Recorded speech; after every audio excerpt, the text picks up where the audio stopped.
Welcome back, everybody. Thanks for joining us on this weekly journey that we call Living Hope, designed to provide hope, inspiration, and education for those living with pancreatic cancer. Sharing the real-life stories of those really affected by this deadly disease and how they deal with it on a daily basis. We've got a couple of experts with us today. They've been on this journey. Welcome, Roberta Luna and her friends. Thank you, Paul. It's nice to be back again. And yes, it's really great. I'm really happy to have Susie Lemieux with us. She is a 6-year pancreatic cancer survivor, and her daughter, Natascha Martin. They both have a unique journey, I think, to share. And Susie and I have a lot in common on this journey, and I really want to hear her talk about it. So thank you both for being here. And Susie, do you want to kind of start us off? Sure, absolutely. So my journey began in 2014 when my husband was diagnosed with pancreatic cancer. We had not heard of pancreatic cancer. It was a new thing. And he lived for 11 months and he passed away. He had received chemo, radiation, and the Whipple surgery. And after he passed away, 6 months after he passed away, I was diagnosed with pancreatic cancer. So I had a lot of people reaching out to me and asking, is it contagious? How did you come by this? My journey, my walk with pancreatic cancer, I didn't have anything to compare it to other than him. And so I assumed that I, too, within a year would probably be dead.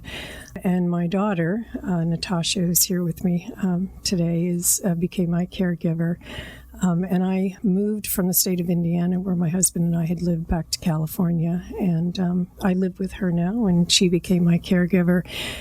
My journey took a little different path in that I went onto an alternative route for my healing. I went through a pretty powerful, profound conversion shortly after my return to California. And I was led and prompted through my faith to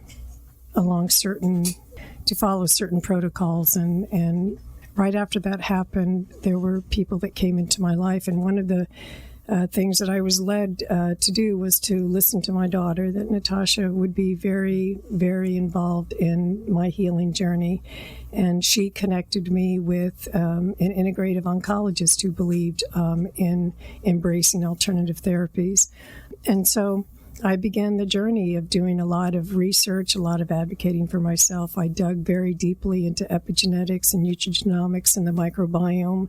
I began to follow alternative people that were in the natural health and holistic space, and I embraced those therapies, and I began to receive, along with the chemotherapy, which I'm glad that I did receive, but my whole outlook, my perception of things, how I thought, my behavior, my lifestyle, everything. I went through some very radical changes, and those shifts in my perception and in my thoughts and my beliefs and my emotions and everything kind of, I think, shifted the expression of my genes and brought me into my healing. So there were things that I did, high dose vitamin C. I began to see a reflexologist who became very, I think she's a healer, and she became very pronounced in my life. I connected with a spirit, mind, body oncologist. I call her the cancer whisperer, and she's been a big part of my healing journey. Instead of I made radical lifestyle changes. So I changed my diet, I changed my lifestyle, I changed the food that I ate, the products that I used, the water that I drank. I was very in tune with everything. I learned to meditate. I learned to be mindful. I slowed down. And instead of passing in a years, I was told I probably would do, and I was told that without treatment, I would definitely not be here in 8 months. I'm now 6 years out. And Natascha has been my caregiver and just a huge part of my healing journey. And I thank God every day. I was given extra years to rediscover my daughter and to get to know my grandson. So it's been great. Yeah, sometimes it's been great. Yeah, sometimes. Well, sometimes getting a diagnosis like that, I mean, it changes our life. I always say, and people don't understand, it changed my life for the better, and I wouldn't if I were given the opportunity to take it back, I wouldn't take it back. Maybe for the loss of my family that I would change, but I wouldn't change my own diagnosis because it has. I think, not that I was a horrible person, but it has made me a better person. It's opened my eyes and just made a big difference. I know, just to be clear, did you do any like traditional treatment to begin with, like chemo or anything first? So I did, yes, and I'm glad that I did. But I went through FOLFIRINOX, about 6 months worth of FOLFIRINOX, and I did end up having the Whipple, the surgery. But my whole approach, even to the chemotherapy, was that I viewed it as a healing elixir. Like, instead of this toxic cocktail of drugs that was coursing through my body, and instead of looking at this disease as something that I had to fight, I embraced it as being a part of who I was, and that I needed to heal. I wanted to heal it. And so, yes, answer your question. Yes, I had chemo, and it was very toxic. It is, especially that one is a very tough one. Did you have, I'm sure, yes, you had side effects, but any lasting side effects from the drug? Probably the most lasting effect that I can think of is my thinking, my thought process. Sometimes I have difficulty, putting words in place, and sometimes I have difficulty putting things in the right sequential order and processing how I'm thinking. And Natascha will sometimes help me along with that. She'll catch me, or I'll make a statement, and then she'll help me out. But the neuropathy and things like that came back. I did experience some of that. As a result of the surgery, I ended up being diabetic, but I was able to reverse that with my lifestyle changes and my diet changes. So I was able to heal from that. And they say that 95% of all cancers and diseases are due to something else. Only 5% are familial or genetic. And so my thinking going into this, I knew that I had to follow a different path than my husband. I didn't know any better then as a caregiver. But I believe that if in any way that I contributed to the development of this disease, either through the way I used to live or the way I used to think, or the stress, they say stress will bring on disease, and it certainly does, that if I had done anything to bring this about, then I could certainly do something to try to heal it and to bring my body back into harmony. It sounds, you were looking for an excuse or a reason why. Were you going through any kind of survivor guilt because you did develop pancreatic cancer? No, but I think when you're a caregiver and you've lived, I went through a year and a half of the symptoms that he had up until his diagnosis, and then with him through his treatment. It wasn't so much guilt as it was feeling that I wish I could have done more to help him. And I think that being a caregiver, you learn a lot, of course, that I was able to apply to my own life then once I was diagnosed, in terms of the early symptoms, catching it early. How they caught it with me was I one day had woken up and I had these very mild abdominal, it wasn't even pain, it was just discomfort. And I contributed that to stress. So I'd been through, 15 months of a lot of intense stress in my life. I quit my job to, take care of him. And so our country doctor, we lived in a rural part of Indiana, our country doctor who had walked with him through his journey, suggested that I get a CT scan just to rule it out. And I think it was more to appease me than anything else. And there it was. Yeah, I know you've made a comment many times when we talk, and I feel the same way as you do, and that is that it's tougher being the caregiver than it is to be the patient. And now that you've been on both sides of the fence, do you still feel that way? Absolutely.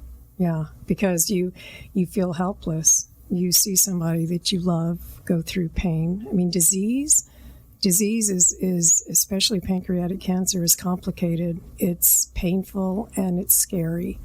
And when you are the person that's in the helping position to try to help and to care and to provide care, and you want to do so much and you don't know what to do, but the person who's living with the cancer, they're okay with it. They come to a place of resolution, I think. And there's no control as a caregiver. And there's no control as a patient, really, either. Well, in some ways you have a little more control because at least, like you said, you changed your treatment. You know, Right. you went a little bit different, so that is a little bit of control at least in doing something. And I know being the caregiver for my mom and dad was very difficult, and being the patient was totally different. And even Vic has mentioned, and he's got the nickname Nino Fix It because he can fix everything. And he's like, I can fix everything. Why can't I fix you? Yeah. And you know, it's very tough to be in that position, and I totally understand being there myself. And Natascha, I know you have played a great part in your mom. You've been very active and been there for her. Were you the one that suggested her trying a different treatment other than the traditional? Well, having walked through Peter's journey with her, you know, I feel like I was kind of walking alongside of her, you know, countless hours on the phone learning about the disease and his journey and the research that she was doing and, you know, help that she was getting, you know, when she was in Indiana and I was in California.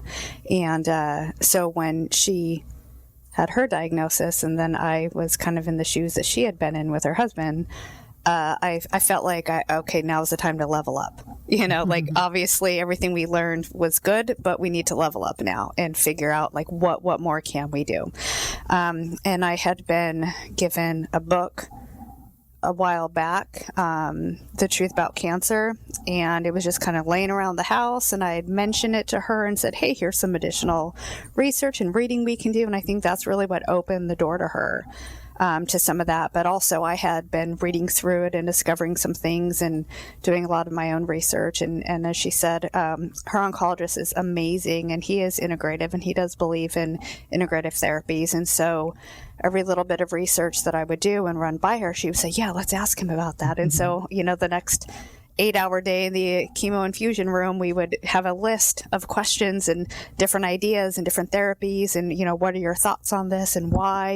And he was very gracious and he would sit and talk with us for a long time and help us kind of figure out what was doable and what wasn't and kind of his thoughts why. And then we would go back and research that. So I think that it all played a major impact, but I don't think that I could have got where I got it had she not gone through her journey first, and that really being the jumping off point for us to figure out a different way around it, you know, like a new way of looking at the treatment.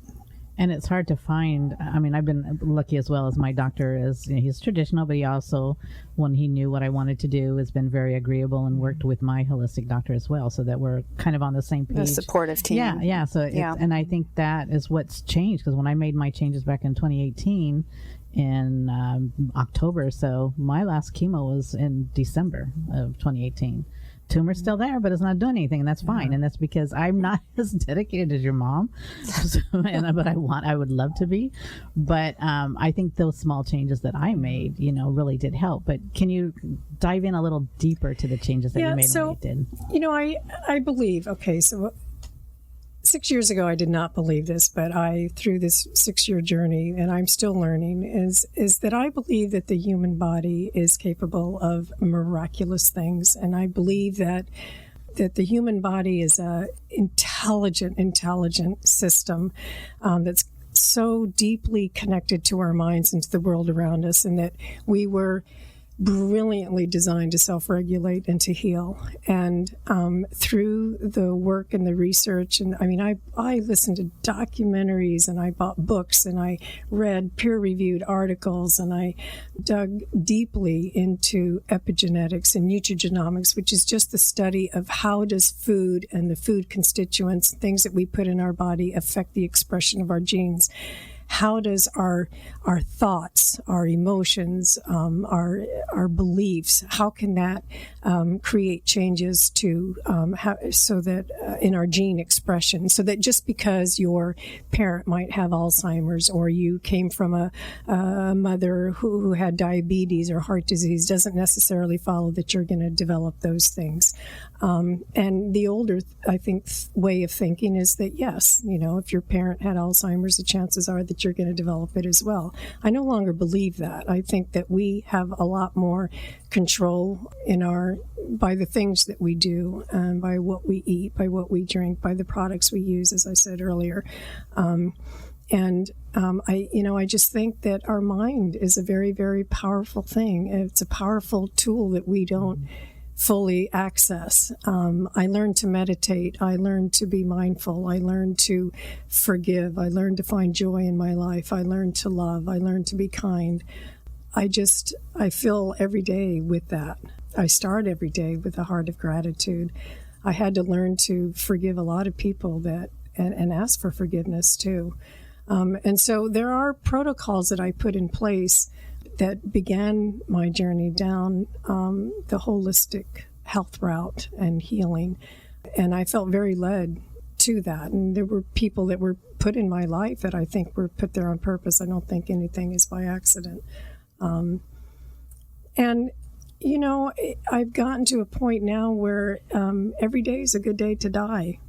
I think as a society, we don't talk about death and dying enough. I think that, you know, no one's beat the odds on death. That's a statistic of, you know, 0. Everybody dies, right?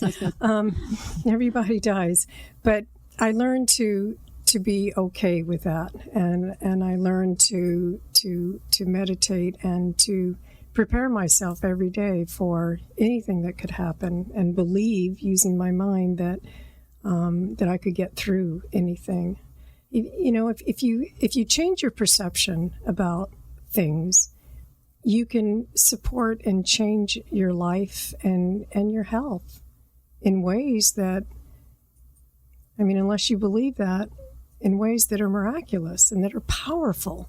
Yeah, and I, like I said, I didn't quite make the extensive changes that you did, but actually, and you did kind of, I don't know if you know that, kind of helped me along with that, because like I said, my son had given me the gift certificate to a healing center, and I hadn't really used it. And then you actually gave me some books, and I started reading, and I think that was kind of like a little push to send me there. And so I thank you for that, and sharing that. And adding, like I said, I never thought I could do yoga. It's like, you know, but that really, it made a big difference in the meditation. So can you talk a little bit more about when you, when you go to that dark, because I don't know, do you still go to that dark place with having the cancer, or are you completely over it, or did meditation, anything help you get through that? Meditation has helped a great deal. This mind, body, spirit oncology coach that I connected with teaches a course on survivorship for cancer survivors, and it's called Beat the Odds, and it's a 10-week course, and I went through it 10 times. So that's 100 classes that I went through, where I learned to embrace meditation, where I learned to understand what faith and trust and hope was all about, and where I could practice these skills. And so, yeah, I learned a death meditation that was amazing. And so when I'm feeling like I'm losing a little bit of control of where I'm at with my life, I will go to this place that I imagined in my meditation, and it helps tremendously.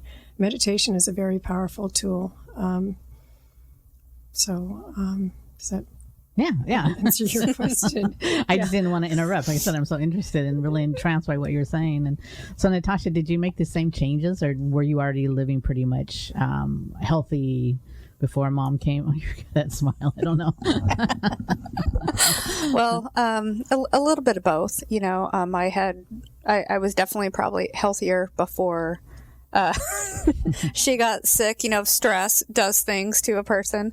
And that was definitely a stressful, you know, time in my life. But I've been eating a plant-based diet for many, many years, you know, prior to her diagnosis. And that was something that we would talk about on occasion, you know, just passing in life, you know, over the years, and nothing that she ever really embraced. And so, you know, upon her diagnosis and treatment and all this research, you know, which, by the way, her house is a library of these resources. When she says that she bought books and started doing research and learning things, every day there was books coming in the mail, and she, guess what I learned, you know, and was very excited to be sharing this information and making these changes that I saw. So some of them, yes, I did have in place in my life prior to, and I would do yoga and things like that. A bit out of practice now, but certainly she remains an inspiration to me now, you know, with the changes that she has made to, you know, maintain certain things, you know, lifestyle habits that I have, and then improve in other areas, for sure. Do you think this diagnosis has brought the two of you closer together? Were you already close, or did this bring So you much closer? No doubt. Very, very close. Absolutely. It's been one of the gifts of this diagnosis was that it has brought us much closer as a family. Real tight. And one, as she was saying before, that she chooses to see it as a gift, and as a blessing with this diagnosis. I think, for any perceived bad news that you can receive, you can choose to look at it as a gift or not, right? So it's kind of goes back to that mind, body, spirit. How am I going to process this? How am I going to live with this? How am I going to make the best of this? And then having that positive mindset to help guide you through your healing with whatever the diagnosis is, the time that you have left to enjoy the people around you going through that journey, right? So that, I think, had a very big impact on how close we got. I also became Dr. Daughter. That's one of my long-standing 6-year nicknames now. First issue that comes up, runs it by me. I either have an answer or know right where to get the answer, or we'll go research the answer. I'm happy to take that on for her because I feel like it's going to, help me help others as well, not just her, but, anybody else with this diagnosis, other diagnoses, other members of my family. She did, we built an addition onto the back of our house and moved her in with us, when she moved out from Indiana, so that cause we didn't know how long she had, right? So we needed to be close to take care of her. So for 6 years, she's been there. My son was 10 when she got there. He's 16 now, so they've got to spend every single day together with him growing up. So that's a gift. That's brought us very, very close. And I can make awesome dinners and say, hey, guess what's I'm making tonight if you want to come grab some, just little things like that after living in different states for, nearly 20 years has really, really made an impact just on how physically close we are, but the reason why we're so, so physically close now. Not a day goes by that we're not grateful or think about, what brought us here and why, and how lucky I think we are to have this relationship now. Yeah, and it is, like I said, it does bring you gifts. I mean, it's like my parents lived in New Mexico, so they were far away. But when my mom was diagnosed, we brought her here. Right. And I had 8 years with her, and it was something we were close to begin with, but I didn't realize how close we weren't until she actually came to live with us. And I guess you could say the same thing. Like we were close, but you don't realize that we weren't as close as you thought you were until you're there. Right, having that time being together every day. And it was, the same for her. She got to watch her grandsons grow up. And so it was a gift. It's like to try to explain to people, they don't understand when you tell them, I have pancreatic cancer, but it's a gift. It's not a death sentence. Right. And they just don't understand that. So how would you voice that to somebody, to maybe somebody coming in that doesn't understand that or is thinking of it in a negative way? How would you try to encourage them or change that train of thought? Oh my gosh. Well, I will tell you this, that we live in a world of infinite possibilities. And, if people have an ear to hear it and a willingness to embrace it, people need to know that all manner of disease are reversible, can be healed. Your body is designed to heal. You have to believe it. And so people get caught up in this deep fear. And I was there. I was sunk into this quagmire of fear and didn't think I would ever be able to crawl out of it. I think you have to have people around you to support you. If there's anything that I can share today, it is that pancreatic cancer, any autoimmune disease, all manner of disease, whatever it is not a death sentence, doesn't have to be a death sentence, that you have more innate control over the processes that are going on within your body, within your system, within your mind than you think. And believe it. Just embrace it and believe it. Yeah, and piggybacking off of that, I think the number one thing that I like to say to other caregivers and also to survivors is the importance of advocating for yourself. And whether that's with your medical team, your oncologist, your surgeon, your holistic doctors, yourself, your belief in yourself, your family members, whatever type of avocation that you need to express, you need to do it.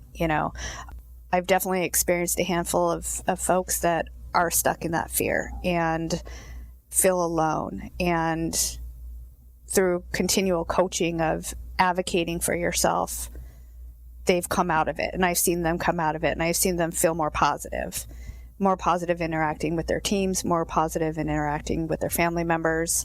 And so if there's no other message that I could leave today, is the importance of advocating for yourself, and for caregivers to advocate for the person that they're taking care of. If they're too weak or afraid in the moment to do, they will see that and they will mimic it, and they will learn how to do it from you as a caregiver. Oh, very good. And with all the research and all the reading that I did, and all the listening to all these documentaries, Natascha is my caregiver. She never judged me. She supported everything that I did, because it was the space and the place where I was at, and she took me from wherever I was, and she embraced that with me, and she supported that. And I think caregivers need to do that, because not every patient is in the same space. When I was in fear, she supported that. She helped me. And when I started doing all of my research, she may have thought, that's a little crazy. And that's, I don't know what she thought, but she didn't share her thinking. Instead, she just supported it unquestionably. And that's what I needed. She was direct when she needed to be. When I came out of surgery, I remember I got a little bit lazy and needed some help and reminders that I needed to get up and move. It's okay. And she would get me up and say, "You need to walk, and we're doing this now. Get up." Which is what I needed. There you go. That's my job. So she really, she was everything I needed her to be at the time that she was what she was doing. And I was so very grateful for that. Caregivers need to be at that level of support. Everybody's biochemistry is different. Everybody's reaction to things is different. People respond differently to different treatments. And you need to listen to your body as a patient. You need to listen to your body and kind of do what your body is telling you to do. And as a caregiver, just to be okay with that in the patient and help support them through that. Yeah, very good advice, because I think a lot of the times our caregivers, our support system, maybe help us survive, and why we're still surviving. I know I've been lucky and have a really great support system with Vic, my husband, my boys, friends, and people I didn't even know that liked or cared about me, that have stepped up. And I have no doubt that I would not be alive today if it had not been for Natascha. Yeah, you're going to make me cry. No, it's very important. And also, our caregivers have to also take care of themselves. And I know I'm great at giving that advice, but I was very bad at following it. But it is really, really important, because we need you. We need our caregivers, and we need you to take care of yourself as well. And like I said, being in that end of it too, I understand that, but didn't always follow my own best advice. So it's hard. It's very stressful, especially women who are caregivers. We're naturally nurturers, we want to take care, and we take on so much. It's very stressful.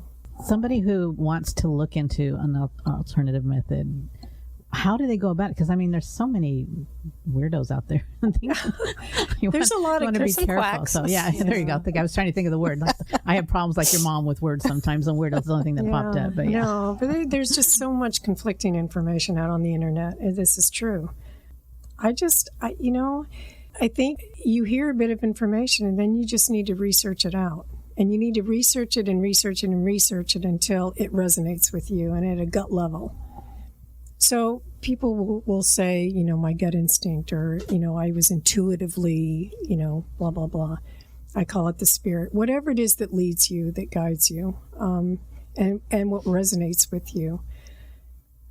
People can call me. But I would just say that you do internet researching, you talk with other people that that are in that space, and then in the end, you settle with what feels right. Well, Does that make sense? Yeah, it does, actually. It does. And like I said, the only thing that kind of scares me a little bit is like doing any kind of internet research, but only because, we find sometimes not the best information out there. But I think there are ways to be able to do that. You can go old school with books. You can find good books on the internet, those things with paper that you flip through. Oh, those things. Hopefully people still use them. But like I said, her house is a library on them now. But that's what has allowed her really to go down rabbit holes, right? So you do the initial research. It kind of leads you in this one way. Maybe it seems a little weird. You go down another way, and that seems really credible. Let me check out those sources. And she just went down rabbit hole after rabbit hole, and countless hours, and her first several years in recovery from this, she wasn't in a space where she could go back to work yet and be employed, mostly to the effects of the chemo still, right? Wearing off, and her brain fog and things like that, and energy levels and things. But it allowed her to do all of this research, and you do go down rabbit holes until you find what resonates, and enough makes sense from enough different sources that you're able to kind of confirm it in your own mind and then start to put it into practice and see that play out in real life in your own system. And then that's where you have the faith in it, because you've seen it affect you in reality. Right. And one of, as Natascha said, I would read something or hear something, and then I would verify it by going deeper and finding other sources that substantiated what I was reading or what resonated with me. There's an author who had a near-death experience who's written a number of books, and she always says, when people come up to her and say that they're in remission, they use that term remission. She says that she tells them, remember your mission. That's what admission means, remember your mission. And for me, that really resonated, because of course the mission that I have is, to live every day and to be as healthy as I can be by embracing all of these various modalities and alternative therapies that I went into as part of my healing journey.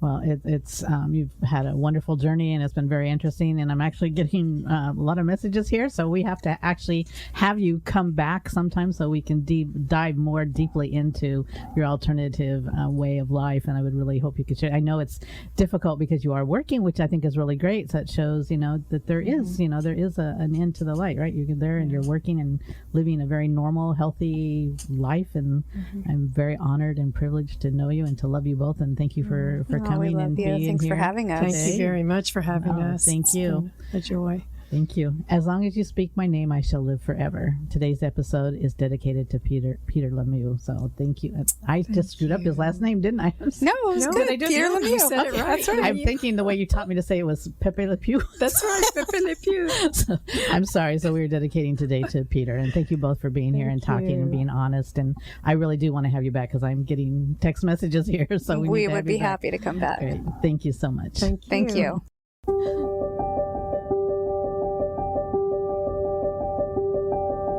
Well, there you have it. Another reason to tune in each and every time to Living Hope, a weekly journey designed to provide hope, inspiration, and education, even some alternative ideas, perhaps, for those living with pancreatic cancer, sharing the real-life stories of those really affected by this deadly disease and how they are dealing with it right now on a daily basis.